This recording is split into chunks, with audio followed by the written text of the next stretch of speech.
Luego hablamos como una última cuestión sobre la conferencia, que me interesa mucho tu opinión. Pero bueno, rabiosa actualidad también. Tenemos nuevo presidente electo de los Estados Unidos. Ha supuesto un respiro, evidentemente, para las relaciones entre la Unión Europea y Estados Unidos, teniendo en cuenta la legislatura que hemos vivido de la administración Trump. Pero ¿qué crees, siendo realistas, que debemos esperar de la administración Biden? Es decir, ¿hacia dónde van a ir las relaciones transatlánticas en este nuevo periodo? Bueno, evidentemente van a mejorar, eso está más claro que el agua, ¿no? Van a mejorar. ¿Hasta qué punto mejoren? Eso ya es otro tema, ¿no?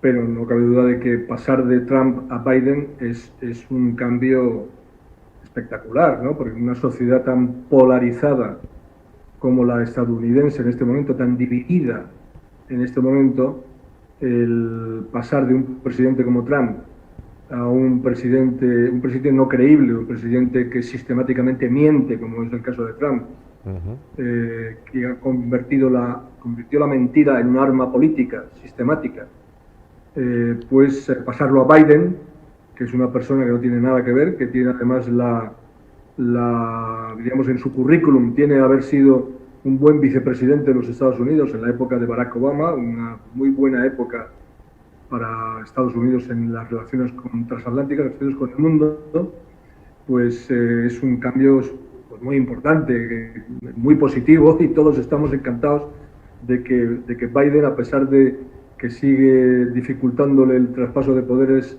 Trump, pues sea el próximo presidente de los Estados Unidos, ¿no?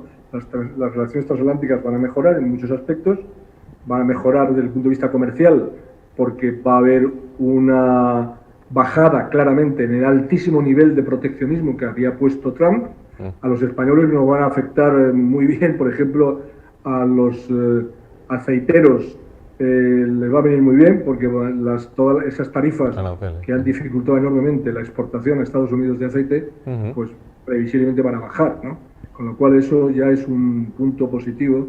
Ahora bien, a mí me parece que el mundo ha cambiado y no podemos pensar en que Biden es volver exactamente a lo que había antes de Trump, porque Estados Unidos, ya en tiempo de Barack Obama, Estados Unidos giró mucho hacia el Pacífico. Y Estados Unidos tiene una política ya bastante exterior, bastante desarrollada en relación con el Pacífico, con el periodo, sin descuidar naturalmente las relaciones con Europa. En el caso de Europa, desde luego la relación dentro de la OTAN también mejorará. Todo el mundo sabe que Trump despreció, por así decirlo, a la OTAN. Y bueno, y esto es un elemento que no va a ser así desde luego no va a ser así con Biden, pero no habrá una relación transatlántica al nivel que se desarrolló, con esa intensidad que se desarrolló en el siglo XX. En el siglo XXI, Estados Unidos va a ser mucho más diversificado en sus relaciones, Europa debe serlo también, y lo que hace falta es que Europa desarrolle su propia política exterior y que tenga eso que en el documento que se aprobó en la época de Federica Mogherini, pues se llama la autonomía estratégica. Europa necesita una autonomía estratégica. Yo no estoy hablando solamente de autonomía estratégica respecto de la defensa y de la seguridad, sino también de autonomía estratégica, por ejemplo, respecto de la sanidad, de la salud, de autonomía estratégica respecto de la tecnología, respecto de la digitalización. Europa tiene que configurarse, de ahí la importancia que tiene estos fondos de recuperación, estos Recovery Fund, ahora mismo, porque estos fondos de recuperación, a los que aspira España, lo hablábamos antes, exigen que los proyectos a financiar sigan una línea de transformación de la economía, no una mera línea de cobrar un dinero para resolver problemas de caja, sino para transformar la economía, para ir en una línea de sostenibilidad y de digitalización sobre todo, también el tema de la salud, el tema de la educación, otros temas, pero siempre bajo ese enfoque que le dé a Europa esa autonomía estratégica que necesita y que también la tiene que tener en el campo de la defensa, en el campo de la seguridad, Es decir, la Unión Europea debería tener un cuartel general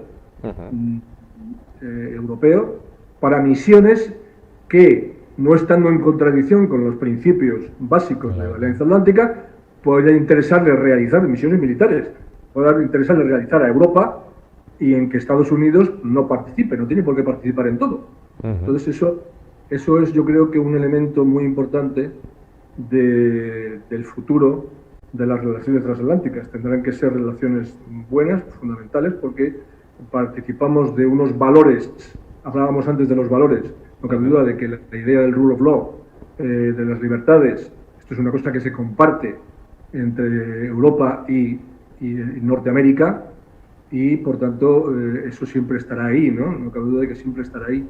Pero las relaciones transatlánticas creo que funcionarán más en el futuro sobre la base de una autonomía estratégica europea que ya ha empezado a marcar los instrumentos mediante el Fondo de Defensa, el fondo que lanzó Juncker y Mogherini, el Fondo de Defensa, en donde va a haber una financiación de la industria de defensa europea, que debe ser una industria más europea y no tan nacionalista como es ahora mismo la industria de defensa. Una última cuestión a la que ya has aludido, que es la conferencia sobre el futuro de Europa. Me gustaría, primero, que nos dijeras un poco las líneas básicas de debate que crees que debería abrirse, pero también específicamente me gustaría preguntarte sobre la necesidad o no de una reforma institucional y si, hipotéticamente, habría que recuperar la idea de una Constitución europea o eso debe estar fuera de la agenda de la conferencia. La Constitución Europea tuvo su momento. Yo fui, por cierto, partícipe de esa convención que dirigió el Madrid Giscard d'Estaing. Estábamos muy ilusionados con ese tratado, se llamaba Tratado Constitucional, porque jurídicamente era un tratado, pero tenía un contenido evidentemente constitucional, ¿no? Eso ya creo que pasó, porque Francia votó en contra, como he sabido, y Holanda votó en contra en los referéndums que hizo y estropeó la fiesta, ¿no? Pero sí, una reforma de los tratados es absolutamente, a mi juicio, necesaria para darle una consistencia mayor a las instituciones de la Unión Europea, para atribuir a la Unión competencias que ahora mismo no tiene, por ejemplo, en los temas sanitarios, que ahora mismo no tiene la Unión suficientemente. Hay una mención más o menos general en los tratados sobre el tema sanitario, pero no tiene competencias la Unión directas, la Comisión no puede actuar ahí directamente, aunque se fuerzan las cosas en momentos de crisis como los que estamos viviendo, ¿no? Eso, luego está el asunto famoso de la unanimidad para la política exterior. Si habría que suprimir la unanimidad en las decisiones de política exterior y de defensa, que permite que un solo Estado pueda vetar una posición. Bueno, eso es un tema que habrá que discutir en su momento. Yo creo que en algunos temas de política exterior tendría que suprimirse la unanimidad y sustituirse por una mayoría muy cualificada, súper cualificada, pero que por lo menos impidiera que un solo Estado pudiera frenar una decisión de política exterior, por uno solo, ¿no? Cuando predomina el interés de todos los demás, ¿no? Lo mismo en los temas financieros, en los temas fiscales. Ahora mismo el tema tributario, los impuestos, son temas de soberanía nacional. Y entonces, ¿qué se está produciendo? Pues se está produciendo el que países como Irlanda tengan un 12% del impuesto de la renta, del tasa del impuesto de la renta, y Alemania tenga un 30 y tantos, o España, es decir, hay una competencia desleal, evidentemente, a través de esa imposición, efectivamente, sobre las llamadas GAFA, las multinacionales tecnológicas, que por ingeniería fiscal sencillamente es que no pagan impuestos, o pagan impuestos ridículos en Europa, cuando son las compañías que más se han beneficiado, por cierto, de la crisis del COVID, porque ha habido un consumo extraordinario de las comunicaciones digitales, precisamente en este tiempo de COVID, como nosotros estamos ahora mismo utilizando precisamente un instrumento digital para poder hablar en países distintos, ¿no? Entonces eso yo creo que debe ir a una armonización fiscal, la posibilidad de que Europa pueda armonizar fiscalmente, para lo cual podríamos poner una unanimidad no una unanimidad, sino una super cualificada mayoría. Pero para que un solo Estado no pueda vetarte, porque en definitiva eso es como si no tuvieras esa competencia.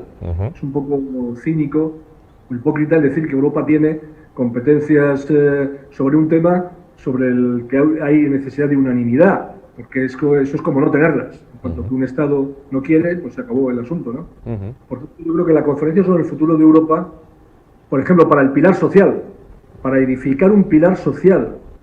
El otro día, en la presentación del informe de la Fundación Alternativa sobre la Unión Europea, el Estado de la Unión, el secretario de Estado de la Unión Europea, Juan González Barba, nos dio una buena noticia, y es que se está preparando una cumbre, una nueva cumbre sobre la Europa social, sobre el pilar social europeo, para que avance sobre lo que fue muy insuficiente hace poco en Göteborg, esa cumbre social. Bueno, pues parece ser que va a haber una cumbre sobre la Europa social. Todos estos son asuntos importantes que creo que se deben tratar en una conferencia sobre el futuro de Europa.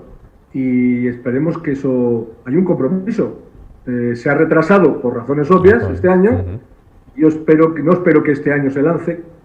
Yo no espero que se lance este año, pero sí en el primer semestre del año que viene, con presidencia, que ya no será presidencia alemana, sino presidencia de Portugal, pueda lanzarse esa conferencia sobre el futuro de Europa, en donde esperamos que la sociedad civil, agentes sociales, think tanks, como la Fundación Alternativas y otras, europeas, puedan participar también directamente en esa y proponer cosas en esa conferencia sobre el futuro de Europa, que tiene que ser una conferencia muy abierta, no una conferencia de arriba a abajo, sino una conferencia desde arriba y desde abajo, en que la sociedad civil pueda tener una representación, pueda haber y vayamos a una Europa más cercana a los ciudadanos, una Europa más de los ciudadanos, ¿no? Y menos de las instituciones, o no tanto, aunque las instituciones son absolutamente imprescindibles en una democracia representativa como lo es la Unión Europea.